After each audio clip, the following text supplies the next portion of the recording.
Namaste and welcome the audience in this brand new episode of our program Guest in Town, Aditi Devo Bhava. Today in this program we are going to focus on the technology for development. For this we have in our television we have our guest, and they are from England and they are from Frontier Technology live streaming, and the project manager Bozovic, similarly the team leader Leah Simpson. Namaste. Namaste. Welcome both of you. Thank you. Thank you for having us. First of all, let's begin with the project manager.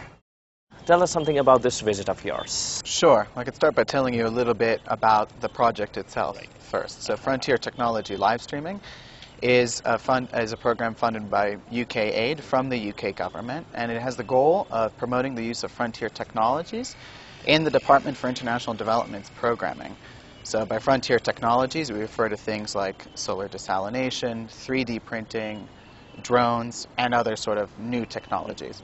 The way the program works is that advisors from DFID submit project ideas, and then we assess those ideas, and if we decide that we should support those ideas, we then support them with grant funding and other forms of technical assistance. So we've had one call for applications so far, and we had a few applications from Nepal, and we've actually approved 2 projects in Nepal. One looks to use super Wi-Fi technology to enable internet connectivity in rural areas, and the second one wished to see if there's what the business case or business model might be for 3D printing technologies in Nepal.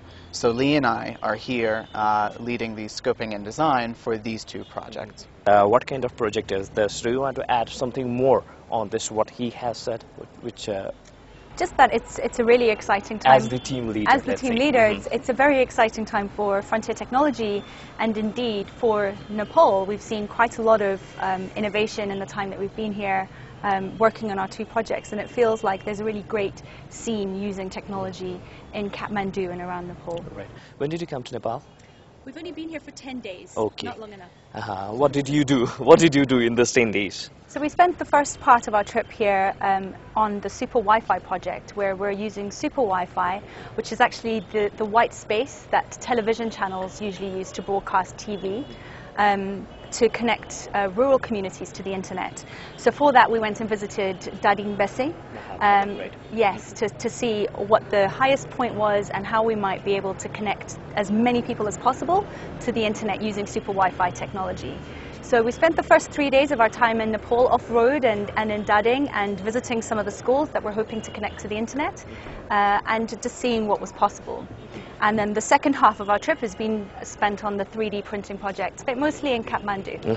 Can you please say something on this 3D printing projects?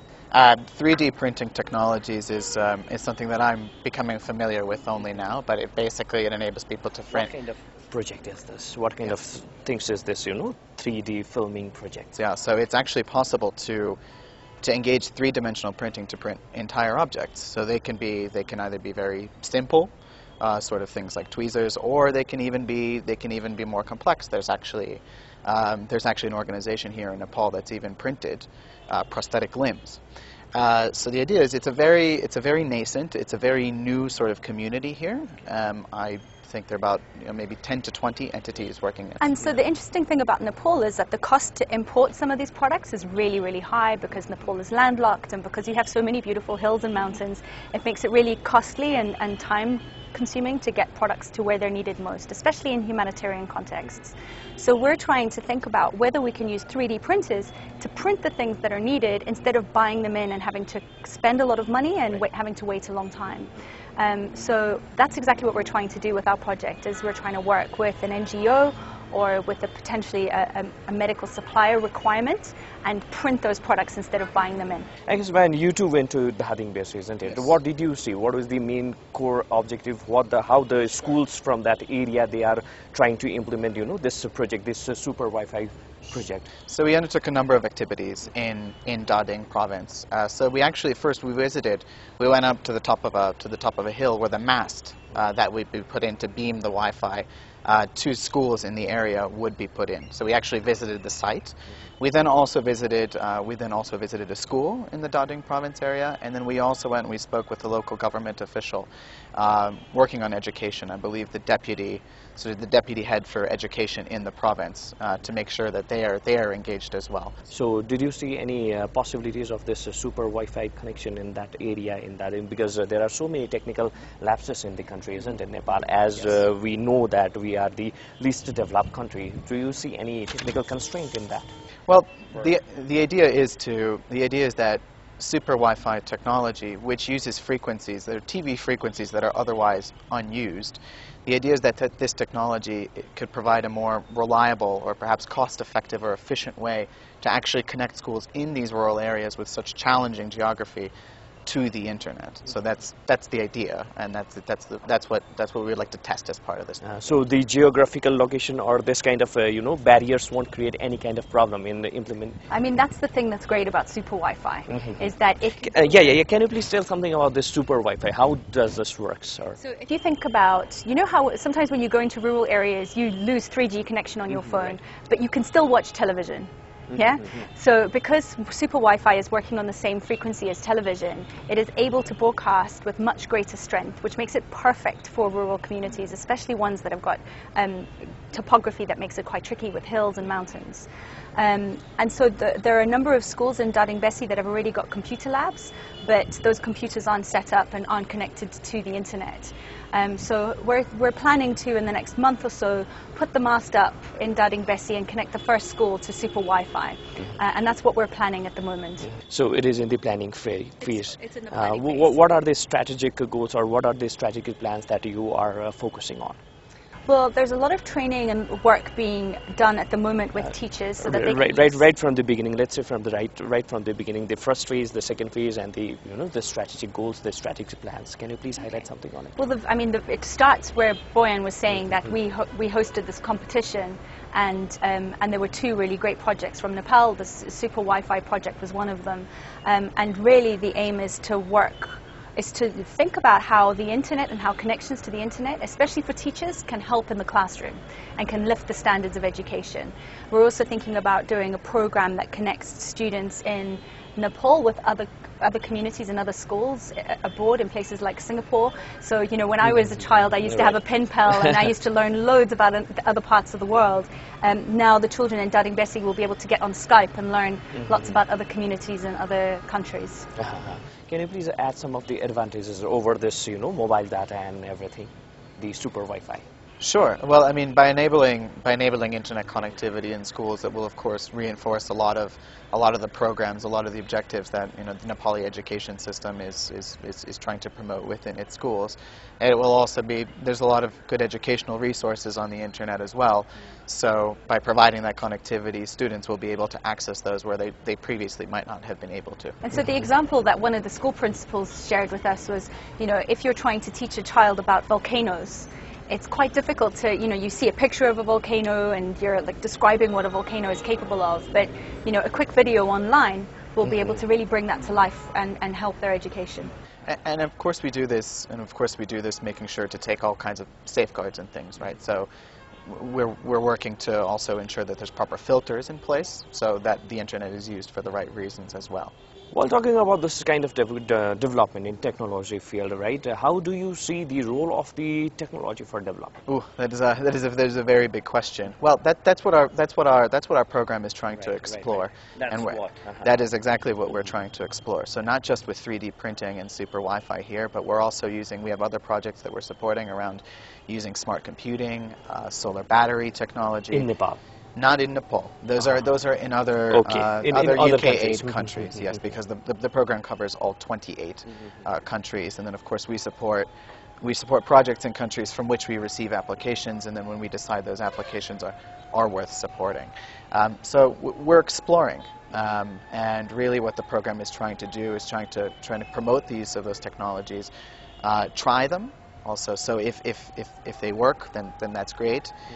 Maybe if they're not entirely successful, the important thing is for us to learn, so that we know about the context, we know more about the technology, what it's capable of, when it's appropriate, when it might not be the best solution. So we're trying a range of different technologies, and I think we're quite excited just about the range in the first round of applications that came in for us, and we have 2 more calls. So this was the first of 3. So we'll get more ideas coming, hopefully more from Nepal as well. The same question to you as well. How do you see the importance of the role of technology for the development of Nepal or the development of the least developed countries? I love technology and I love its application into every part of our life, but I think, you know, for developing countries in particular, the opportunities for technology to just completely transform the way people work and live is immense, and that's why it's really exciting to be part of this program. So in Nepal you are joining hands with this Microsoft Innovation Center, isn't it? Yes, that's one of our partners. So how you both are joining hands and how you both are working together? One of the great things about this type of technology is that there's loads of collaboration and partnerships that need to come together to make this work happen. Our partners at Microsoft Innovation Center are providing the talent who are going to actually install the technology, and we're working closely with them to explore how we can work together going forward. So in the first phase you are planning for the Harding base, isn't it? And then after the next phase there will be other plans as well, or? I don't know. I'm not. We don't know yet. So till now you don't have any answer on that, right? But first initial phase in Harding base you are planning. The first is Harding base, and then we'll see. Harding province. Maybe how does, you know, let's talk about your organization is FTL, isn't it? This how it is going to work with the rural community and how the rural community is going to get benefit from this your organization. Well, for the Super Wi-Fi project, there will be the goal is, or the intention is there to be internet connectivity in schools where there previously was not. So then, going back to what we said about improved educational outcomes and enabling students and teachers to access resources that they were not able to previously, which we hope would result in better educational outcomes.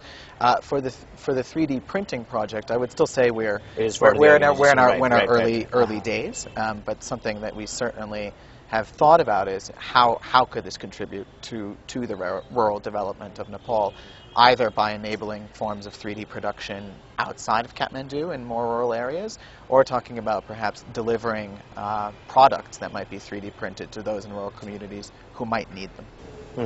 Do you think that Nepal is the better market for this kind of product? I mean, the technologies themselves are very, very interesting, and I think can be applied to a range of places. I want you to relate the Nepalese scenario with the other countries as well, where you are working with. So the technologies are quite exciting, but I think the thing that makes Super Wi-Fi particularly exciting for Nepal is the topography. You know, this country is so beautiful, but very, very hilly. So Super Wi-Fi is uniquely fitting in Nepal for the delivery of alternate internet delivery. For 3D printing, again, you know, the humanitarian context, especially after the earthquake, I think there's a real emphasis on what can be made in the moment of need without having to wait. That makes 3D printing quite uniquely suited to Nepal as well. And also Nepal is being a landlocked country. The import of certain products may be a bit more challenging here than it might be in other countries. Let's talk about some challenges. What kind of challenges that you are facing? Just you said that the landlocked barrier might create a problem. Besides that, what kind of problems might arise? Or what kind of problem that you are facing? I think that the challenging topography. I think that's really the most significant. And maybe in addition to that, the fact that there were lots of telecommunication and technology plans from an infrastructure point of view that have been reversed because of the earthquake. So in a way, because Nepal has to catch up, we have to think a little bit more innovatively about how things like that are rolled out. Is there any policy constraint in this? Not that I'm aware of. No, I don't. I couldn't comment. So did you get a chance, both of you? Did you get a chance to to spend some time or to interact with the governmental policy maker or not? Isn't it? We're still in very, very early phases. Okay. So no, the only interaction we've had with the government was with the regional district education office in Harding Besi, and they appeared to be very supportive of the project. Okay. The response was pretty good. It was receptive. The conversation was carried out entirely in Nepali, and aside from Namaste, I don't know any other words in the language, so I can only comment so much. So, how did you find Nepal? Let's talk in that way. How did you find Nepal? This is first visit in Nepal, isn't it? Nepal has been lovely. We can't get enough momos. There's no such thing as too many momos. Right. It's really very beautiful place. It's wonderful. The people are so hospitable. Everyone's been very gracious and very kind, and the food is fantastic. I've had a wonderful stay. So, did you get a chance to visit some of the places in Nepal besides this Dading Besi? No, we've been working mostly on this trip, so we just spent some time in Dading Besi and then in Kathmandu. Hopefully I'll return one day for a holiday and go on a trek. We had a little bit of time in Kathmandu to see some of the main sites, such as some of the main squares and the monkey temple. And I managed to get out for just a couple of hours and do a little bit of trekking just outside of Kathmandu. And we went to Bhaktapur. Once again, while talking about this technology, the literacy rate of Nepali is quite low. Do you think that this will be a kind of constraint for learning or adopting the technological upliftment, technological shift in that local community? What's your say? I think it will improve the literacy rate over time. I think that's the hope. The hope is that if you're connected to the internet, there's a great incentive to learn, and the educational impacts should be felt. But right now, the literacy rate is not going to hamper any kind of problem. There exist tools and resources on the internet to even promote increased literacy. I can't comment on whether such things exist in the Nepali language specifically because we're not aware of it. But it certainly provides more resources, and I think sort of logically it would be a teacher would prefer to have the internet at their disposal and the tools and resources it offers rather than to... So at last, if you have got something more to share with our audience, then you are please free to. First of all, let's begin. Nothing other than to echo what Lee has said, that the Nepal has been absolutely lovely and has been very kind to us. I very much enjoyed the visit.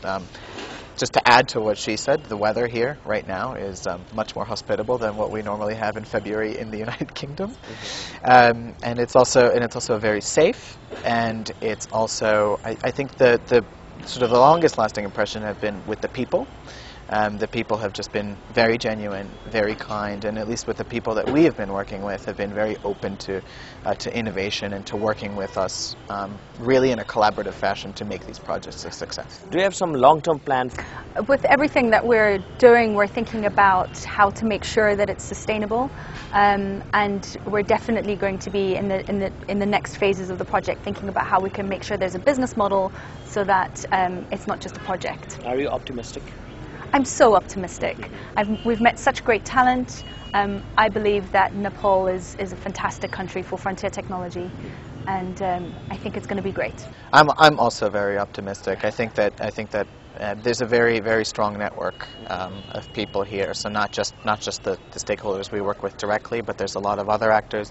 Like we said, so far it appears with the limited experience that we have had with them. How did you see or how did you judge the sentiment of the local level, or let's say the district level? The sentiment was they were very supportive. They were very supportive of what we were doing. At last, if you want to share something to our audience. Just thank you for a wonderful 10 days. We've really enjoyed starting to get to know Nepal and get to explore some of these early opportunities. We look forward to more and more momos. Yeah, definitely. And thank you to Himalaya TV as well. Yes. Yeah. Well, thanks to you. Right. Thank you. Thank you so much. Thanks to you as well, the audience, for your time. Please do stay with us for more news and entertainment packages. Keep watching Himalaya Television. Namaste.